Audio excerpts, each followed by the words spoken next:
Olá, bem-vindo todas e a todos para mais um seminário online do Programa de Pós-Graduação em Física. Mais uma vez, a professora Márcia Cristina Barbosa nos prestigia com todo o seu conhecimento e toda a sua experiência na área das ciências.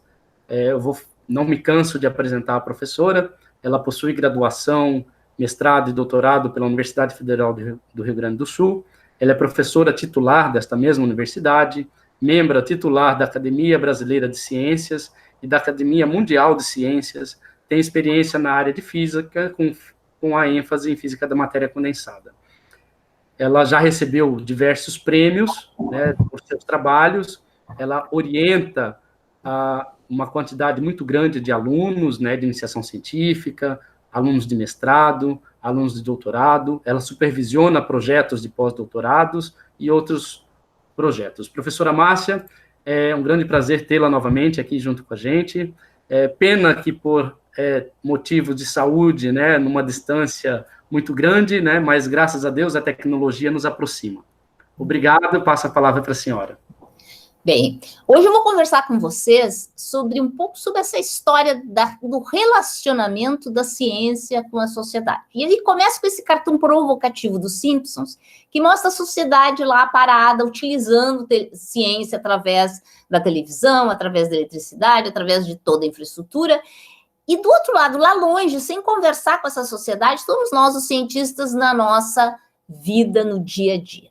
Essa podia ser uma história muito confortável, cada um no seu quadrado, né? Mas, na verdade, ela não é tão confortável assim.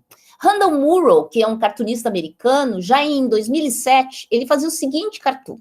Ele descreve uma universidade e lá está a estudante indo lá para a professora. Professora, aquele homem ali diz que a Terra só tem 6.000 anos. E a professora, no pé do seu conhecimento, mas eu não dou bola para isso. Afinal de contas, o que me importa o que essa pessoa pensa? Mas, professora, ele diz que os fósseis foram parar nas montanhas por causa do dilúvio, professora. Mas, menina, estudante, isso não é verdade. E segue a conversa em que a estudante vai trazendo todas as coisas não baseadas em realidade que essa pessoa sabia. Finalmente, a estudante diz professora, mas essa pessoa que pensa essas coisas bobas é um senador da República. E aí a professora se dá conta que tem um problema. O que aconteceu ao longo da história é que as pessoas que hoje decidem os destinos do mundo, graças à democracia, são o cidadão comum. E muitas vezes são o cidadão comum com os quais a ciência não tem conversado. E que acreditam, como diz nesse cartoon, nas coisas mais tolas.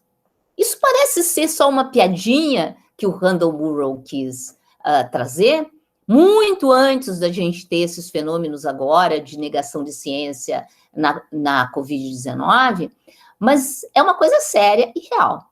Tão real que durante a história, eu imagino a história da humanidade, a gente tinha descobertas que a sociedade não dava bola. Isso é verdade, porque no governo Obama, por exemplo, Lubchenco, que era a secretária que estava propagando de colocar mais satélites para fazer monitoramento do tempo, levou ao Congresso um pedido de financiamento para isso.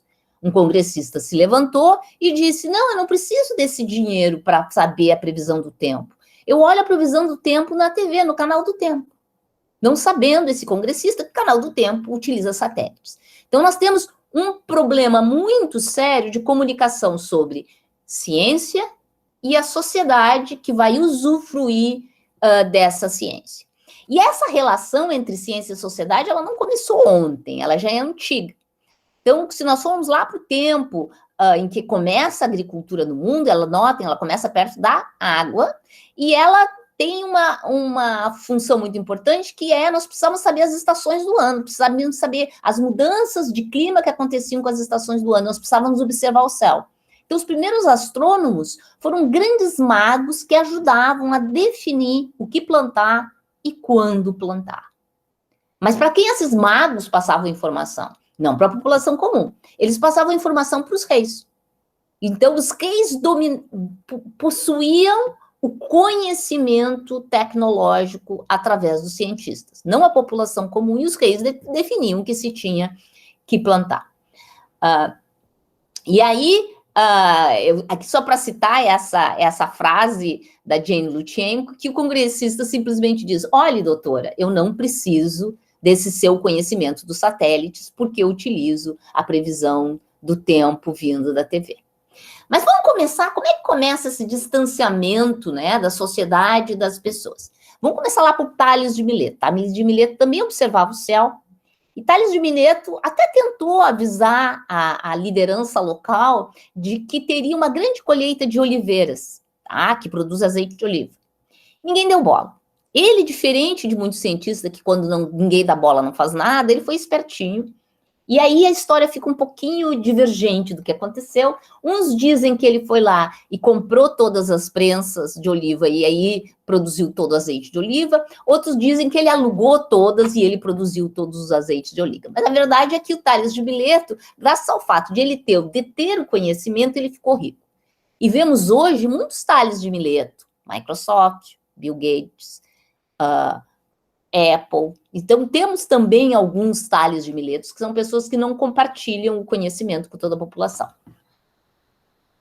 Que não foram ouvidas pelo poder e que não tiveram um destino tão bom quanto Tales de Mileto. Um desses casos é Hipátia de Alexandria. Hipátia era uma filósofa que utilizava uma série de instrumentos para analisar a posição dos astros do céu. Ela já tinha um conhecimento que as órbitas eram órbitas em que a Terra não era o centro do sistema, ela conseguia fazer cálculos. Imagina, uma mulher com uma escola de filosofia no começo da cristianidade. Aconteceu que na região onde ela morava, houve um crescimento do cristianismo. O cristianismo trouxe todo o conservadorismo patriarcal. Um certo bispo, vendo que Hipátia tinha uma influência muito grande por ser uma pensadora do seu tempo, começou a perseguir Hipátia, inclusive exigindo que ela se casasse, que largasse essas coisas de ser uma pensadora e uma filósofa. Hipátia, como nós cientistas, não tinha muito juízo. A gente cientista não tem juízo, né? Então, o que ela fez? Ela percebeu que esse bispo tinha calculado equivocadamente o dia da Semana Santa. A Semana Santa, não sei se vocês sabem, é definida pelos ciclos lunares. E ela foi lá e disse, olha, além do que, nem para a religião o senhor sabe nada, porque seu cálculo foi equivocado. Vamos dizer, ela muito juízo não tinha, o que aconteceu é que esse bispo pediu para ela se retratar, ela não se retratou, e ela terminou sendo assassinada no meio de uma igreja devido a notícias falsas que espalharam sobre ela, dizendo que ela era uma bruxa, que era uma pagã e que utilizava magia negra contra as pessoas. Tá? Isso parece uma história horrorosa e triste, mas, na verdade, a fidelidade que Hipátia teve à ciência, ao seu conhecimento, se propagou na região, o que fez muitos cientistas, nesse momento que a ciência começava a existir, ficarem mais firmes naquilo que eles acreditavam. Todos nós conhecemos a história de Galileu e Galilei, como ele, em um certo momento da vida, se retratou, disse que não tinha dito aquilo, porque pensava que tinha lá um papa que era muito conservador. Anos mais tarde, apareceu um outro papa que ele achava que não era tão conservador assim, e aí ele escreveu um livro sobre uma discussão sobre a Terra ser ou não o centro do sistema solar, terminou sendo perseguido por este papa, não foi assassinado porque ele passou o resto dos seus dias em prisão domiciliar. Então, já existia nessa época problemas e estresse entre o conhecimento, a verdade inconveniente e o poder. Com isso, a ciência passou por um período em que ela era quase uma sociedade secreta, no sentido de que as comunicações científicas eram feitas de maneira muito reservada entre os cientistas. Tem uma história muito interessante entre Kepler e Galileu, que eles trocavam cartas sobre o que eles tinham descoberto. Não publicavam paper em revista, eles trocavam cartas. E era assim, ele dizia, olha, aqui embaixo, a partir dessa linha da carta, eu tenho a minha dedução. O Galileu mandava para o Kepler. O Kepler só abria a carta e lia a dedução se ele achasse que ele também já tinha descoberto a mesma coisa e com isso eles comparavam. Tá? Então era um clubinho de dois egos compartilhando o conhecimento. Ou seja, é a maneira totalmente oposta do que a gente imagina o conhecimento hoje em dia, aberto para todas as pessoas. Mas as coisas evoluíram. Cresce o desenvolvimento do método científico, com experimentação, começam a surgir ferramentas que vão popularizar um pouquinho mais o conhecimento, como a imprensa, e começa a haver uma disseminação desse conhecimento através do crescimento de uma classe que pode transportar esse conhecimento, que é a burguesia. Tá? Então, são vários movimentos que vão quase que numa direção de uma democratização deste conhecimento. Tá? E esses instrumentos, no entanto, eles se tornam fator de dinheiro para uma classe reduzida de pessoas. Então, agora nós temos outros atores. Nós temos os reis, que detêm o poder e detêm os cientistas, mantendo eles sob sua guarda. A igreja, que também mantinha alguns cientistas, mas agora temos os banqueiros e os mercadores, que começam a usar e ter esse relacionamento com os cientistas. A ciência agora deixa um pouco o poder e começa a navegar na direção do capital, do dinheiro. Tá? E aí vocês percebem que tem um grande momento, que é a Revolução Industrial, onde isso fica mais poderoso, porque a Revolução Industrial precisa desses equipamentos desenvolvidos pela ciência. Então, mais e mais as empresas, nesse surgimento e crescimento do capitalismo, os cientistas passam parcialmente a também estar a serviço desse capital. E nenhum desses atores, vocês notam que a população está envolvida. São governos, são a igreja e é o capital. Mas dentro desses atores, em que eu tenho o ator dinheiro, o ator poder, esse conhecimento, ele ganha alguma autoridade? O conhecimento per si, que agora já começa a navegar mais entre a população. Agora que a gente tem uma revolução industrial com equipamento, será que ele ganha uma autoridade reconhecida pela população? E a resposta é não. A gente vê ao longo do tempo que a gente tem ciclos de falsidades contra o conhecimento lançado por pessoas fora do conhecimento. Uma questão é o aquecimento global, em que muitas pessoas negam, e não são as pessoas que fazem ciência que negam. Ou as vacinas, que são movimentos religiosos contra a vacina. Ou o terraplanismo, que tem ondas que começam lá em 1700, mas que vem e volta a história do terraplanismo. Que são movimentos contra a ciência que demonstram claramente que o conhecimento não tem uma autoridade estabelecida. Uma confiança da população estabelecida. E por que ele não tem essa autoridade estabelecida? Max Weber, que era um pensador, ele dizia que existiam 3 formas de autoridade. A tradicional, a legal e a carismática. Vamos ver se o conhecimento cabe em alguma destas formas de autoridade. O que é a autoridade tradicional? A autoridade tradicional é a autoridade dos anciãos. Eu gosto de dizer que a autoridade tradicional é a autoridade da minha mãe com o chinelo dela. Eu tinha que obedecer porque é a autoridade. Aqui eu estou representando essa autoridade pelo grupo de pessoas que fizeram a Constituição Americana, a nossa Suprema Corte e a Conferência de Solvay, que reúne, assim, as pessoas mais antigas, tá? A autoridade mais tradicional. Essa autoridade tradicional, como a Suprema Corte, como a Constituição Americana, e mesmo com cientistas mais experientes, ela é conservadora. E a ciência é tudo menos conservadora. O conhecimento não é conservador. Então, já excluímos uma.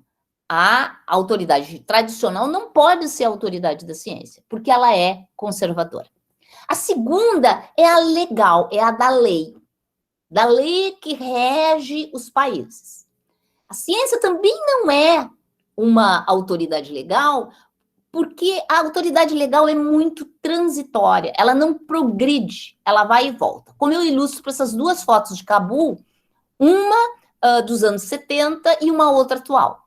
Não, a atual não é as gurias de mini-saia, a dos anos 70 é as gurias de mini-saia. A atual são as mulheres de burca. Então, vocês percebem que a autoridade legal, ela não tem um crescimento de progresso. E a ciência é sobre ir para frente. Se ela fosse como autoridade legal, que vem e volta e que não progride linearmente, seria como se num determinado ano todo mundo achasse que a Terra é um esferoide e no ano seguinte que a Terra é plana. Então, uma regressão. Então, também não pode ser. E, finalmente, existe a autoridade carismática. E a autoridade carismática é essa dos líderes religiosos, dos líderes políticos, que normalmente tem uma função de atraso, porque ela não congrega o desejo da população, ela fica à mercê da ideia de um indivíduo. E, de novo, a ciência não é a ideia de um indivíduo, é a ideia do coletivo. Como vocês veem, não tem lugar para a ciência na noção de autoridade de Max Weber. E aí, como eu sou física, como vocês são físicos, a gente pode ousar e a gente pode contradizer os pensadores das ciências sociais. E nessa contradição, eu desafio a criação de uma nova forma de autoridade, que eu chamo de autoridade do conhecimento.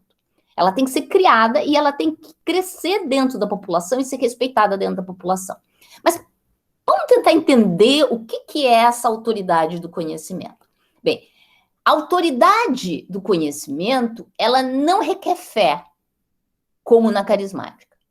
Fé seria que se eu estivesse fazendo uma conta e quisesse chegar a um resultado e no meio dissesse assim, aí por um milagre dá isso. Eu sei que muitos alunos fazem isso quando já sabem a resposta e não conseguem chegar na resposta, fazem um meio de uma evolução da conta meio obscura e colocam a resposta no final. Mas ciência não é feita assim. Então, ela não é fé.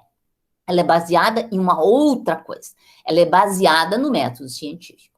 E o método científico é esse processo de observação, testagem e retestagem, e abre para os outros testarem de novo, e a gente continua testando a exaustão até atingir um momento em que a gente tem um consenso.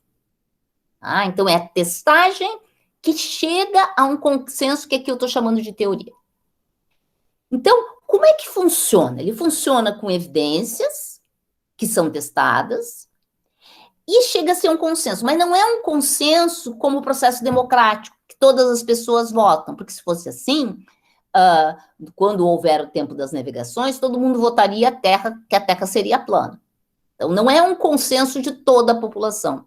Ele é um consenso de um júri muito especial, que é o júri dos cientistas. Então, ele funciona com evidências e um consenso desse júri, que é um júri de cientistas. Mas aí vocês vão me perguntar, Márcia, por que eu vou confiar na ciência? Por que eu vou confiar no conhecimento? Por que eu vou dar essa autoridade ao conhecimento? Se eu sou um cidadão, uma cidadã comum. E a resposta para isso, por que confiar, ela me faz lembrar uma coisa que sempre aconteceu comigo. Eu já tenho uma certa idade, então eu viajo muito. E no começo das minhas viagens não tinha GPS, não tinha nada disso. Eu saía para caminhar, eu sou muito perdida. E quando eu estava perdida, o que eu fazia? Quando eu estava perdida, eu parava alguém na rua e perguntava, onde fica a rua tal? Certo? Nota que esse parar alguém na rua e fazer essa pergunta é um ato de fé. Não é um ato de confiança. Eu não conheço essa pessoa. Essa pessoa pode ser uma sacana e me dar uma informação errada. Essa pessoa no Brasil podia até ser um assaltante. Quer dizer, é um ato de fé que essa pessoa vai me dizer uma informação e essa informação vai estar certa. Hoje em dia eu já não faço isso.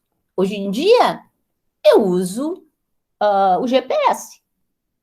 E confiar no GPS não é um ato de fé. Ele não é um ato de fé porque ele foi testado, retestado, ele chegou ao consenso desse júri muito específico. E eu uso, e toda a população usa o GPS com esta confiança no conhecimento. Mas a população tem uma confiança seletiva, ela escolhe o GPS. E ela precisa ganhar uma confiança no conhecimento, não só no GPS. E por que ela tem que confiar? Ela tem que confiar porque a ciência conseguiu uma coisa espetacular. Robert Malthus, ele previa lá para o 1700 que nós teríamos mortes imensas no planeta, porque a população do planeta crescia mais rapidamente do que a capacidade que se tinha na época de produzir alimentos. Robert Malthus estava errado por várias razões. Primeiro, porque a população não crescia tão rapidamente, mas mais do que isso, porque a nossa capacidade de produzir comida aumentou muito a partir da Revolução Industrial. Só para dar uma ideia por que eu tenho que confiar em ciência e no conhecimento, eu tenho que confiar porque esse é o mapa etário em 1800. E se vocês olharem, vermelhinho quer dizer que as pessoas tinham em torno de 35 anos de vida médio. Eu estaria morta na Idade Média. E esse tempo de vida nos diferentes países do mundo foi se ampliando até chegarmos, em 2015, a 75 anos de vida no Brasil. Quem conseguiu isso? Foi o conhecimento. Desenvolvimento de vacinas, de medicamentos, de alimentação, de informação de como a gente tem que ter hábitos de higiene, como a gente higieniza a água. Essas estruturas permitiram a gente ter longevidade. Então, foi esse conhecimento que deu isso. E por essa razão, a gente deve confiar nesse conhecimento. Aqui só para mostrar um gráfico que mostra a evolução ao longo do tempo de vida média, vocês veem que a reta vinha uma velocidade constante, vinha esse platô, até a época que começa a Revolução Industrial, em que eu começo a disseminar esse conhecimento com grande velocidade. E isso envolve não só conhecimento de biologia, de agricultura, de física, de química, mas também de ciências sociais, no sentido de que eu ensino, eu explico e eu dissemino nas populações informações, por exemplo, sobre higiene. Então, é esse instrumento do conhecimento que faz a gente ter um ganho de longevidade. Mas não é só longevidade. O conhecimento, mesmo o conhecimento básico, mesmo o conhecimento que parece não ter utilidade nenhuma, como foi o projeto Apollo, que era, vamos pôr um homem na Lua. Ele desenvolveu semicondutores, processos energéticos, novos materiais que são usados para N outras coisas. Desde o tênis mais levinho que a gente usa hoje em dia, até a roupa anti-chamas que os pilotos de Fórmula 1 usam. E que hoje em dia os bombeiros também usam. Então, assim, a ciência, mesmo quando a pergunta não é diretamente desenhada para gerar dinheiro, ela termina gerando conhecimento e desenvolvimento. Isso gerou, ao longo do caminho, uma série de desenvolvimentos. Vocês têm aí uma foto de um acelerador do CERN. Foi o acelerador do CERN que nos deu a internet. Foi o acelerador do CERN que nos deu uma série de equipamentos que hoje povoam e enriquecem o Vale do Silício. Ou melhoram questões de medicina. Só para dar uma ideia de qual é a diferença de uma sociedade que confia e não confia no conhecimento, tem a evolução ao longo do tempo do PIB da Coreia do Norte e a Coreia do Sul. Vocês notam que elas começam muito parecidas, mas à medida que a Coreia do Sul desenvolve uma sociedade baseada em educação e confiança no conhecimento, ela dispara em termos econômicos. Então, também em termos econômicos, a gente ganha quando a gente confia no conhecimento. E essa autoridade do conhecimento, como é que funciona no Brasil? Eu gosto de pensar que nós, cientistas, somos como super-heróis e cuja função nossa cotidiana é de destruir mitos. Tem um aí meio difícil da gente destruir, mas a gente tem destruído mitos todos os dias. Primeiro mito é que o Brasil gasta muito em ciência. Não, o Brasil gasta muito em ciência, tem que gastar menos, é um país pobre, tem que gastar menos em ciência. Pois esse é o percentual do PIB do Brasil ao longo do tempo, e embaixo está comparado com outros países. Nós chegamos a 1,3. Quantos outros países são? 4, 3, 2, mais do dobro do que a gente gasta. Eu não estou dizendo o valor total em dinheiro, que esse é muito baixo, mas é mais que isso, é percentual do PIB que é muito baixo, que significa que nós desvalorizamos esse investimento em ciência. Aqui é só para mostrar como tem evoluído o investimento de ciência ao longo do tempo, e eu gostaria de salientar para vocês que em 2016, onde houve o congelamento dos gastos, esse congelamento fez não no topo, olha o número de 2013, se tivesse feito lá, estaríamos muito melhor, mas ele foi feito em 2016, onde a gente estava numa queda do volume de financiamento. E agora a gente tem uma lei que impõe que a gente não pode gastar mais que aquilo. Aqui, de novo, é outra mostragem desta evolução do investimento brasileiro e como a gente está numa queda acentuada desde que em 2006 a gente colocou a PEC, que impede que a gente aumente e amplie esses gastos. E isso reflete em todas as formas de investimento, seja CNPq, FNDCT, CAPES e total, incluindo o bolso. Vocês veem que não é que se está tirando de um lugar para colocar no outro, não, todos eles obedecem à mesma dinâmica de diminuição de investimento. Comparando com outros países, a gente vê que ao longo do tempo, mesmo em crises, os outros países foram ampliando o percentual do PIB em investimento. Então, não é verdade que o Brasil investe muito em ciência, não. O Brasil investe muito pouco, mesmo em percentual do PIB. Os outros países, mesmo os desenvolvidos, estão ampliando o percentual do PIB que investem em ciência. Segundo mito é que a indústria do Brasil prospera sem produzir doença. Muitos empresários se orgulham de dizer que tecnologia se compra, não se produz. A indústria brasileira está em queda livre. Ela vem caindo acentuadamente. Um dia desses eu estava num comitê, que por sinal foi fechado, que é o Comitê de Desenvolvimento Econômico e Social da Presidência da República, e conversando justamente com um empresário da indústria química, e eu perguntei, o Brasil já voltou a produzir aspirina? E ele respondeu, não. O Brasil já no passado produziu aspirina, mas hoje não produz. Ele compra aspirina. Ele não produz os reagentes da aspirina. Hoje, durante o problema da Covid, a gente tem falta de reagentes, porque a gente não produz esses reagentes. E a gente está competindo com os outros países para conseguir esses reagentes. Bem, os países param de investir em ciência em tempos de crise. Essa é outra falácia, porque não é verdade. Muitos países, durante o governo Obama, eles entraram em uma crise econômica, algumas pessoas diziam, vamos parar de investir, diminuir o investimento em ciência e tecnologia. E Obama dizia, a gente não tira o motor quando um avião está em pane. A gente tira as cadeiras, se a gente quer diminuir o peso, mas não tira o motor. A gente precisa continuar investindo. E esse é o investimento ao longo do tempo. Mesmo passadas crises, vocês notam um investimento que cresce ao longo do tempo nos Estados Unidos. O que não é verdade no Brasil. Aqui mostra que a Inglaterra conseguiu fazer uma conta que mostrava o quanto de retorno dava o investimento em ciência básica em diferentes setores. Então, eles já percebem isso, que quando eu invisto em ciência básica, eu tenho um retorno econômico. Outro mito é que a ciência brasileira não é produtiva. Não vão gastar dinheiro que essas pessoas ficam fazendo ciência bobeira e ciência que não serve para nada. Esse aqui é a evolução do número de documentos no Web of Science do Brasil. Aqui a China atrapalha um pouquinho da gente enxergar, então eu tirei a China, para vocês verem que ao longo do tempo está crescendo, mas quando a gente começa a chegar naquela diminuição do investimento, começa a diminuir a produção científica brasileira, mas que vem sim crescendo. Quando eu vou olhar citações, de novo, China atrapalha, então a gente tira a China, vocês veem que a evolução, mesmo nas citações, que as pessoas dizem que a gente não é muito citado, não faz coisas de impacto, não é verdade, a gente vem crescendo.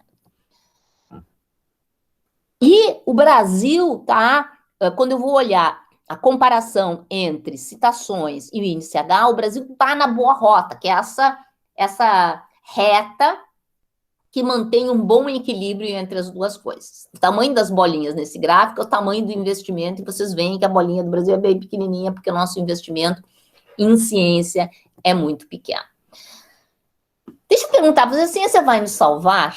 Será que ela vai nos salvar? E aqui tem alguns exemplos de projetos que a Academia Brasileira de Ciências tem feito, e são os whiteboards. Whiteboard é quando tem, vocês devem ver nessas propagandas de TV, uma mãozinha desenhando uma historinha. Pois é, a gente está contando algumas historinhas com whiteboard. A primeira dela foi Johanna Dobenheimer. A Johanna Dobenheimer era uma pesquisadora da Embrapa e da Rural do Rio de Janeiro, que desenvolveu a soja que hoje nos levou a ser campeão mundial de produção de soja. O almirante Álvaro Alberto, quando o Brasil entrou na Segunda Guerra, se deu conta que o Brasil dependia da Alemanha para ter explosivos de tinta para os navios. Sim, a gente ia entrar contra os caras tendo que comprar. E aí ele foi para o laboratório e desenvolveu explosivos de tintas. Ele foi o criador do CNPq, porque percebeu que o Brasil precisava ser independente em ciência. Ele criou vários dos institutos que hoje fazem ciência no Brasil. Depois temos Marcos Luiz Damares Guia, que foi quem criou a insulina a partir de células humanas. Antes, a insulina no mundo era a partir de porco, tinha gente que era alérgica. Ele desenvolveu e criou no Brasil essa insulina que hoje é consumida pelas pessoas que vêm de base humana. Milton Santos foi um geógrafo. Não, ele não ficava medindo borda de território, ele era um geógrafo urbano. E ele tem um diferencial entre os geógrafos dos outros partes do mundo, porque como ele vivia num país em desenvolvimento, ele percebia que as cidades de países em desenvolvimento eram uma combinação de um homem muito tecnológico da elite e o homem menos tecnológico, que ele chamava de homem lento, que é a pessoa da periferia. E que qualquer desenvolvimento de qualquer coisa, por exemplo, agora fazer um projeto de saúde pública, precisava levar em conta a dinâmica desses dois homens, o lento e o tecnológico. Agora já estamos trabalhando em outras histórias que eu não vou contar para vocês, mas todas as histórias de cientistas brasileiros que fizeram contribuições que levaram ao desenvolvimento do Brasil. Outro mito é o Brasil tem doutores demais, Márcia, esse é um país de doutores. Eu nem vou falar doutorado, eu vou mostrar para vocês o percentual da população que tem nível superior de duas faixas etárias, 25 a 34 anos e 55 a 64 anos. Vocês estão vendo que o Brasil está lá na rabeira. O Brasil tem um percentual menor que a Colômbia, que o Chile. Eu não vou nem falar em país desenvolvido. É vergonhoso, a gente tem pouca gente com curso superior, muito menos gente com doutorado. Então, precisamos sim formar muito mais gente. Só para dar uma ideia, em termos de pesquisadores por 1.000 empregados, ali está o Brasil, lá embaixo. Tá vendo?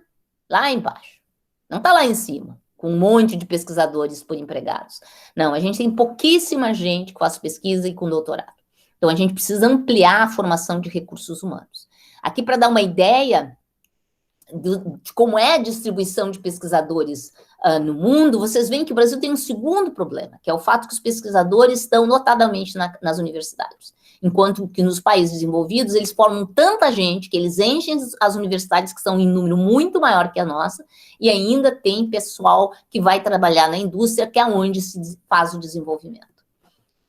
Nós estamos crescendo. Não vamos dizer que o número de universidades, não, graças ao Reúne, o número de universidades federais tem crescido, com isso a gente tem crescido o número de cursos de pós-graduação, mas ainda é um processo muito lento.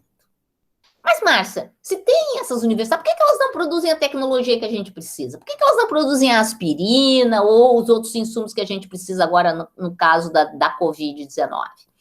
Bem, no mundo, quem produz tecnologia não são as universidades. Elas até produzem alguma tecnologia. Mas quem produz definitivamente tecnologia no mundo, como mostra esse gráfico, são as empresas. E vocês veem que o Brasil está no processo de desindustrialização. Então, a gente tem dois problemas. A gente não tem empresas e, portanto, elas não vão produzir tecnologia. Aqui é só para mostrar o percentual de inovação que é produzida nos Estados Unidos e como ela dominantemente vem crescendo, sendo produzido nas empresas e não somente nas universidades. Mas, Márcia, as universidades privadas é que são produtivas. Vamos privatizar as universidades públicas brasileiras. Pois é, o número de universidades privadas no Brasil é enorme. O Brasil tem dois tipos de universidades privadas. Tem as confessionais e as comunitárias, que tendem a responder necessidades da população, mas também tem umas universidades daquelas que eu chamo das que estão em bolsa, que são caça-níqueis para ganhar dinheiro. E essas cresceram muito. Isso é um problema. E é um problema porque em qualquer lista de universidades mais produtivas, tu até pode achar alguma universidade confessional, mas tu não vais achar nenhuma dessas que está em bolsa. Então, nós não podemos deixar as nossas universidades públicas caírem em mãos do mundo dos negócios, porque elas vão certamente se tornar menos produtivas. Ah, não, mas vê as universidades americanas. Elas são privadas, elas vivem do dinheiro privado, não precisam do dinheiro público. Pois é, isso não é verdade. Apesar das universidades americanas serem, muitas delas, privadas e não pertencentes ao governo, elas são pertencentes a instituições como se fossem comunitárias, o dinheiro que mantém a pesquisa dessas universidades é dinheiro do governo.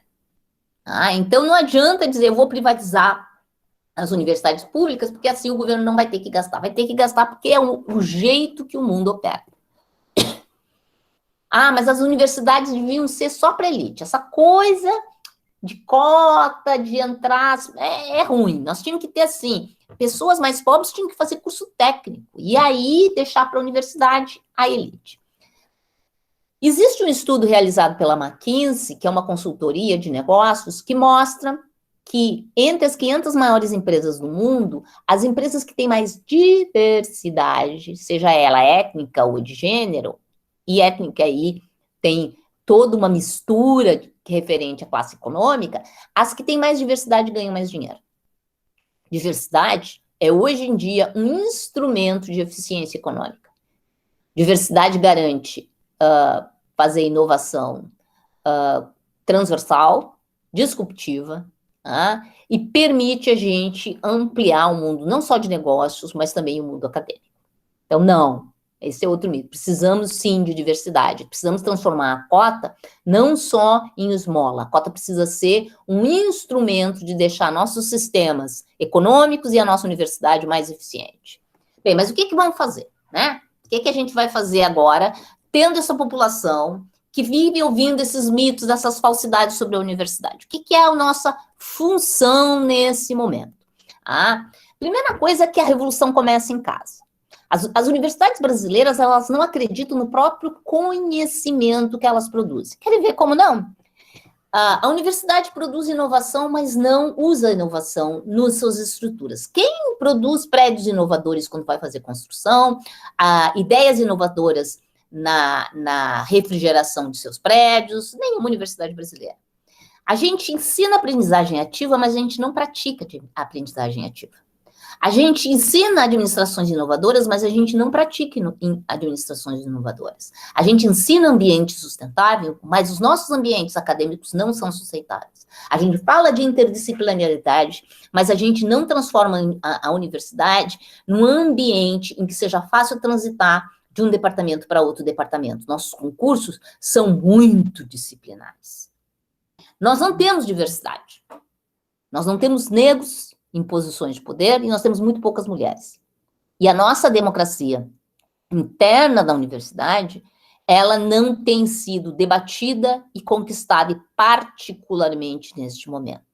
Portanto, nós temos que começar não só a brigar para o conhecimento ter uma autoridade no mundo lá fora, ele precisa ter autoridade no mundo aqui dentro também das nossas universidades. E a partir daí, a gente tem que semear essa revolução do conhecimento. A gente tem que atuar conversando e falando com as pessoas em todas as oportunidades, mostrando que o conhecimento foi o que fez ser possível essas pessoas estarem vivas hoje. Que quando alguém diz que a Terra é plana, essa pessoa está usando a internet, ela, na verdade, está usando algo que só existe porque a Terra não é plana.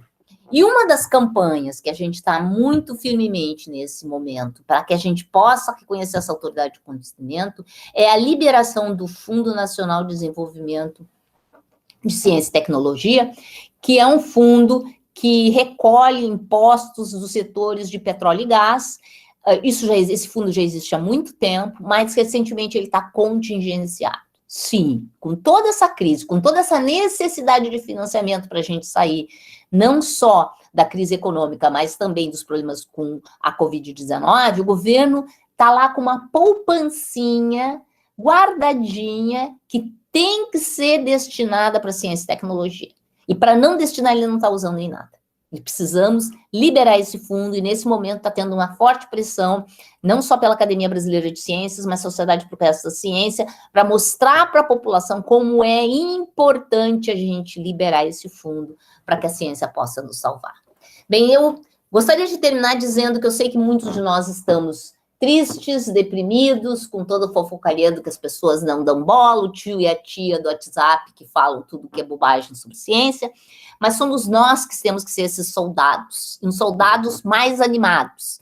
Eu sou do tempo em que a gente tinha uma ditadura nesse país, e a gente derrubou essa ditadura, e não foi num momento, foram anos de luta, anos de insistência, e a gente redemocratizou esse país. Porque luto, para mim, é verbo. Obrigada. Obrigado, professora, pela palestra. Um tema bastante oportuno pela atual situação que a gente está vivendo, não só pela pandemia, mas em particular aqui em Mato Grosso, né, por conta do fato da nosso presidente da FAPEMAT ser acometido pela doença e o governador aproveitar, né, da ausência do presidente da FAPEMAT para emitir um decreto transferindo a responsabilidade da FAPEMAT para o secretário de Ciência e Tecnologia. Antes de transmitir a palavra para os participantes, eu gostaria de saber da senhora, da opinião da senhora, né, o que a senhora acha que pode acontecer com a gente aqui em Mato Grosso se o governo não retroagir desse decreto, né, que limita a nossa fundação. Como que é no Rio Grande do Sul, a fundação do Rio Grande do Sul, para as universidades? Nós temos um cientista de primeira linha, como presidente, e vou te dizer, o secretário, essa fundação está dentro da Secretaria também de Desenvolvimento Econômico, só que o secretário é outro cientista. Então, assim, nesse aspecto, eu me sinto muito tranquila, porque um é um pesquisador de ponta na área de informática, outro é pesquisador de ponta na área de química, estamos, assim, muito bem. Nesse sentido, eu estou muito tranquila, embora a gente tenha um Estado que tem reduções econômicas sérias e, portanto, o financiamento da fundação é muito pequenininho. Mas o dinheiro que vem, a gente tem tranquilidade como está sendo gasto. Mas isso não vem do nada, tu entende? Garantir que a gente tenha a presença de cientistas com voz e vez necessita a mobilização de toda a comunidade, em cada espacinho que tem. Então, assim, as pessoas às vezes me chamavam para a TV, a nossa TV estadual, para falar em alguma coisa, a pessoa perguntava sobre água e os fenômenos da água, que é a minha área, eu falava de água e daqui a pouco eu já dizia, olha, mas é importante ter financiamento de ciência e tecnologia, precisamos ter um cientista à frente da fundação, precisamos dar visibilidade aos nossos cientistas. Então, assim, em cada espaço, ocupar esse espaço. Isso é cansativo, eu entendo, mas também é cansativo dar aula, cansativo fazer pesquisa. É um pedaço do que a gente tem que fazer. Porque isso é o processo democrático. A gente agora não precisa dar conta só para o rei, ou para o papa, ou para o dono da empresa. A gente tem que dar conta para cada cidadão. E cada cidadão vai impedir que a ciência do Brasil retroceda se ele entender que ela é importante. Então, cada um de nós tem que virar um comunicador de ciência em todas as suas mídias. E esclarecendo e usando esse conhecimento. Isso não só vai fazer a população confiar mais em ciência, mas também vai atrair mais gente a querer cursar ciência. Nós vamos começar a pegar mais alunos fazendo ciência. Quanto mais a gente falar com ânimo, com estímulo e com confiança na ciência. Então, assim, desde a festinha em casa até a discussão no grupo do WhatsApp da família, nós temos que trazer um diferencial. Em todos os instantes a gente tem que trazer um diferencial. Esclarecendo a população sobre o que é o fazer ciência, o que a ciência do Brasil é capaz de fazer.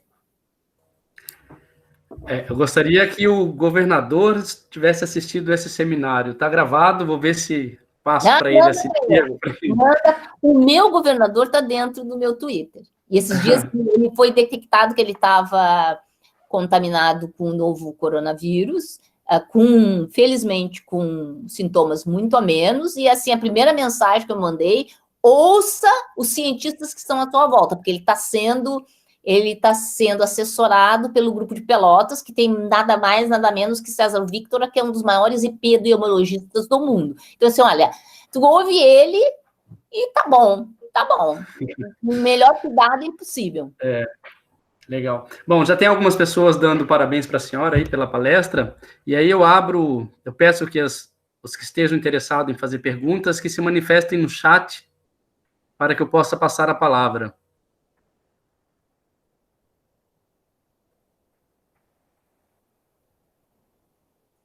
As pessoas são um pouco tímidas, eu acho que essa confinamento estão deixando ela um pouco... mas eu vi que também, professora, que a Ângela, que é a nossa aluna do ensino médio, também estava assistindo a palestra. Vamos ver se ela está aqui ainda.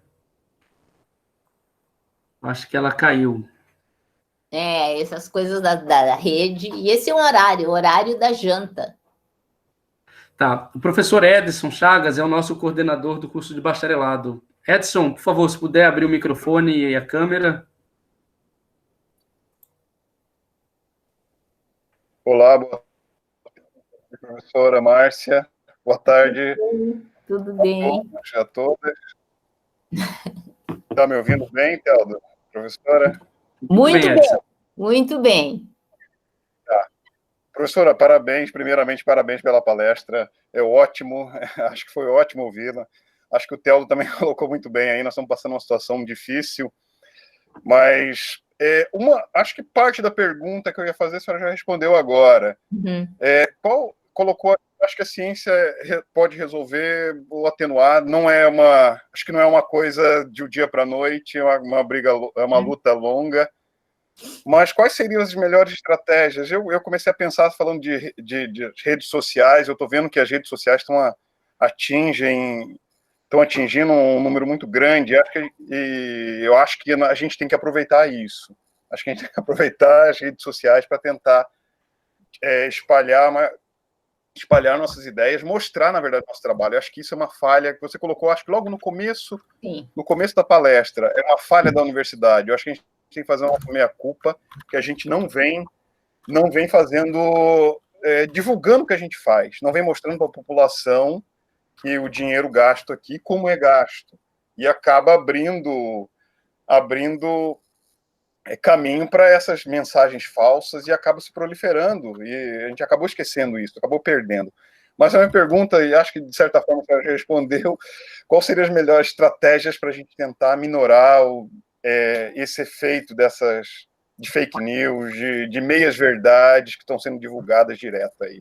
Obrigado. Eu fui diretora do Instituto, sou diretora da academia, e uma coisa que eu noto é que, muitas vezes, os pesquisadores, eles não se sentem confortáveis em falar com jornalistas. Tá? Então, o que eu diria? Vocês têm que começar a se aproximar de jornalistas. Vai ter sempre um jornalista interessado em algum assunto, sempre estejam prontos para responder sobre os assuntos para os jornalistas.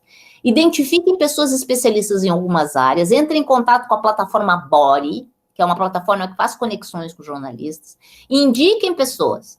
Eu sei que é mais uma coisa que a gente fica disposto a fazer, que é conversar com jornalista, mas é muito importante. Olhem nos jornais algum jornalista que tenha uma visão mais, vamos dizer assim, progressista sobre a universidade, e se aproximem, convidem para uma conversa. Tá? E aí vocês vão construir pontes para ter aliados, não só nas mídias sociais, mas ter aliados também na grande imprensa. Recentemente, a Sociedade Brasileira de Progresso da Ciência desenvolveu uma campanha, né, que é Cientista Trabalhando. Vários jornalistas abriram o seu espaço dentro dos grandes jornais para cientistas escreverem no lugar. Eu fui uma delas, eu escrevi na Folha de São Paulo, num blog de um jornalista. Ele abriu espaço para fazer isso. Pensem nessa possibilidade de conversar com essas pessoas. É fácil fazer isso? Não é, porque assim, eu prefiro estar escrevendo meu paper, que eu sei escrever, do que parar tudo e ter que escrever um assunto de um jeito que as pessoas possam entender, bem facilzinho, interessante e divertido. Não é fácil. Mas aí as pessoas começam a te escrever. É muito interessante. Quanto mais tu faz coisa para o público, mais as pessoas passam a ter confiança em ti. Ela tem um retorno de elas acreditarem, elas te viram falando. te vendo falando de ciência, falando com segurança, com evidências, elas te procuram para perguntar. Em vez de ir para o astrólogo perguntar sobre astronomia, eles vão para o astrônomo perguntar. Em vez de ir para a pessoa que faz uma divulgação sem ter formação, ela vem porque ela viu aquela pessoa falando. E num jeito que eles entenderam. Tá? Isso é um trabalho enorme de tempos, mas eu acho que imediatamente nós temos que povoar as redes sociais. Eu acho inaceitável as pessoas não estarem no Twitter, no Instagram, no Facebook, respondendo e atuando e presentes. Tá? Muito jornalista me achou através dessas redes sociais. Vocês não podem imaginar a quantidade de bate-papo que eu tenho com pessoas que eu nunca vi na minha vida no Instagram. Me convidam, entro, tem 200 pessoas assistindo. Que não são pessoas da universidade. Então, assim, tem uma conversa. Quem é que não tem uma hora para jogar a conversa fora, gente? Conversa fora falando do quê? De nanociência, falando de... Entendeu? Assim, ó, falando de como é que é o processo científico, como é que funciona as universidades. Então, assim, ó, vamos estar disponíveis. Que vocês vão ver que a sociedade vai procurar vocês. Tá? E, ao mesmo tempo, vão atrás dos meios de comunicação. Escrevam notas, daquelas de editorial que aparece do leitor, vão trabalhar isso. Tá? Chega de fazer aquelas notas de conselho universitário que são só lidas dentro da universidade. Tá? Para que isso?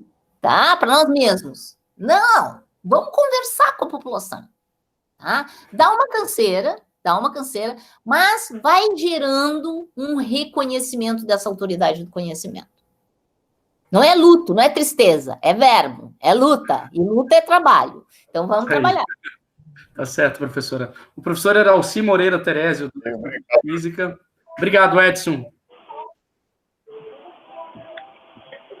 Boa tarde, professora. Parabéns pela palestra. Um prazer ouvi-la. Eu tentei fazer o que a senhora falou, né? Se manter ativo nas redes sociais, né? Mas é desgastante, porque às vezes sai um pouco da linha de calma da gente, né? Mas com esses tempos não tem jeito. Eu tento ajudar também nesses aspectos, né? Mas eu confesso que eu acabei deixando um pouco de lado e só tem rede social para acompanhar. Mas nesse sentido é importante, eu acho que essa colocação. Mas a minha pergunta, ela é relacionada a como a gente pode usar essas influências, né, para chegar no governo, e sensibilizar o governo para voltar a esses níveis que a gente tinha, pelo menos, de financiamento, né, de bolsas de pesquisa, bolsa de mestrado e doutorado, iniciação científica, enfim, de todos os níveis. Tá. Vou te dizer o que a academia, qual tem sido a estratégia da Academia Brasileira de Ciências. A gente está conversando com o Congresso. O Executivo tem sido muito complicado conversar com o Executivo Federal, então a gente optou por conversar com o Congresso. E com o Judiciário.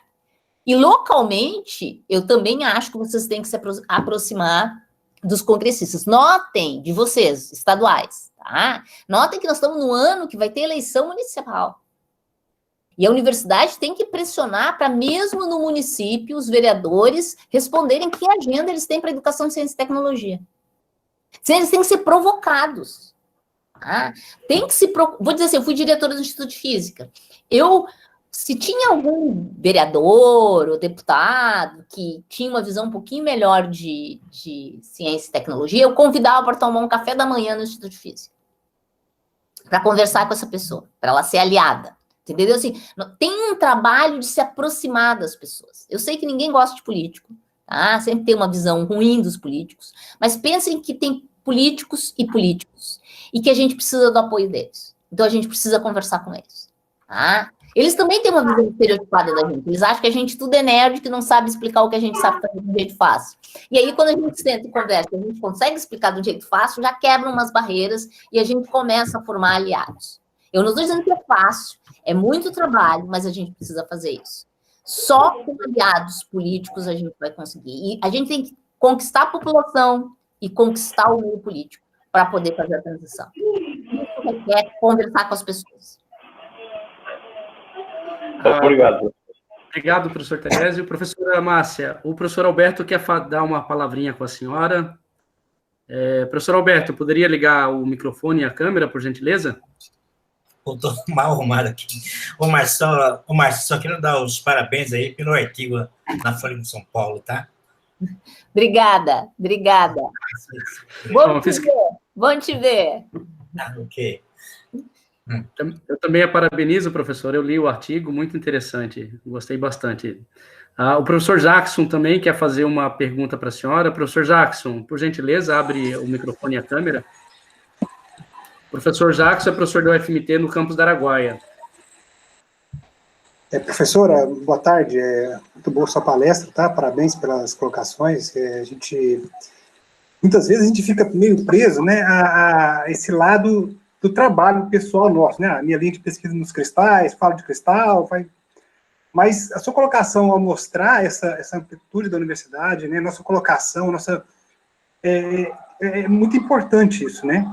E essa colocação que a senhora colocou da interdisciplinaridade, a gente não olhar, né, ficar muito encastelados dentro dos nossos cursos, né, sem interagir com o curso do lado, o curso vizinho, ou quando muito, só dentro de uma mesma área, né?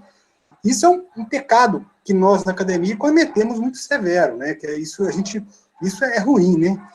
E eu vou provocar os colegas, não sei se vocês executam aí, porque eu tô meio distante dos colegas, inclusive, aí, porque aqui o campus está... Eu tenho um pouco de contato com o Teldo, um pouco com alguns colegas, e tenho feito um pouco isso. A gente deveria provocar os colegas do jornalismo, da comunicação social, para poder fazer todos os laboratórios, terem um canal de Twitter, terem um canal de divulgação científica, os programas, algo talvez um pouco mais profissional mesmo, para a gente poder alcançar mais, né? Saber como esses algoritmos trabalham, né? A gente só fazer o canal, só ter o caminho, talvez seja pouco ainda, né? Então, a gente precisa, sim, de ter o espaço, de conversar com os jornalistas, porque entre aspas, vou falar o preconceito, mas o preconceito do lado de mesmo. Eu me sinto aqui na universidade, muitas vezes, a gente está preso dentro da universidade, preso, não preso, mas eu saio de casa, vou para a universidade, faço uma atividade no laboratório e volto para casa. E aí, a gente tem que avaliar então, um trabalho de extensão com jornalismo, buscando divulgação científica, né, fazendo projetos de, como a gente tem muita pseudociência colocado aí, contestando algumas questões de pseudociência em canais locais, em jornais locais.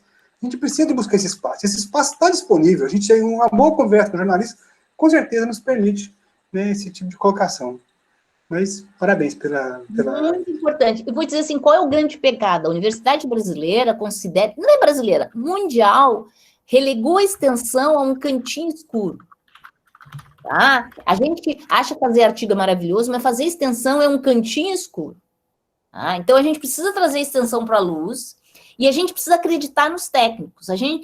Eu e uma colega, a professora Carolina Brito, fizemos um curso agora EAD, que é Feminismos, Algumas Verdades Inconvenientes, que foi todo produzido pelo setor de NAPEAD, que trabalha com mídias. Tá? A gente só deu a aula. Eles ilustravam, conectavam. Assim, tu vê o curso, ele é muito bonito. E por ser também muito bonito e ter conteúdo, tem uma quantidade de pessoas assistindo fora da universidade enorme. Então, assim, a gente tem que começar também a trabalhar essa nossa inserção fora, né?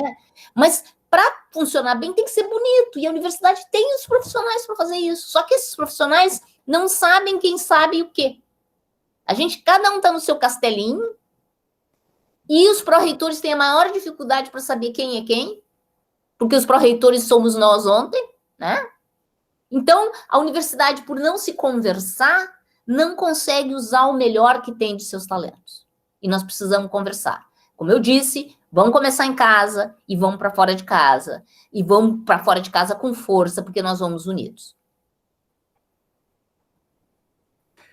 Professora, queria lembrar que a carta que nós escrevemos em prol da UNEMAT, né, foi escrita com contribuição de eu e mais 3 professores, entre eles o professor Jackson, de Barra. Parabéns. Parabéns. A gente vai mandar e Manda. A gente pede que a senhora Vou ajude, divulgar. né, principalmente para os colegas, né, que a senhora tem Sim. dentro da Academia Brasileira de Ciências, dentro de Será outras sociedades. Bom, professora, já passou bastante tempo, a senhora deve estar cansada. Eu agradeço muito a participação da senhora em mais um seminário do programa de pós-graduação. Agradeço a contribuição dos colegas e dos alunos, né?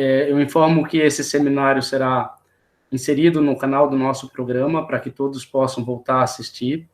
E nós vamos fazer uma força para que esse seminário chegue nos ouvidos de quem realmente precisa escutar, né, e entender a importância da ciência para o desenvolvimento econômico, né, para o desenvolvimento social, tecnológico e científico local e do país.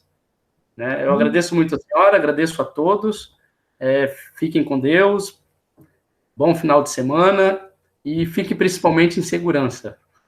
Isso. Muito obrigado. Confiando na ciência e se protegendo contra a Covid-19. Boa noite para você. Exatamente. Boa noite.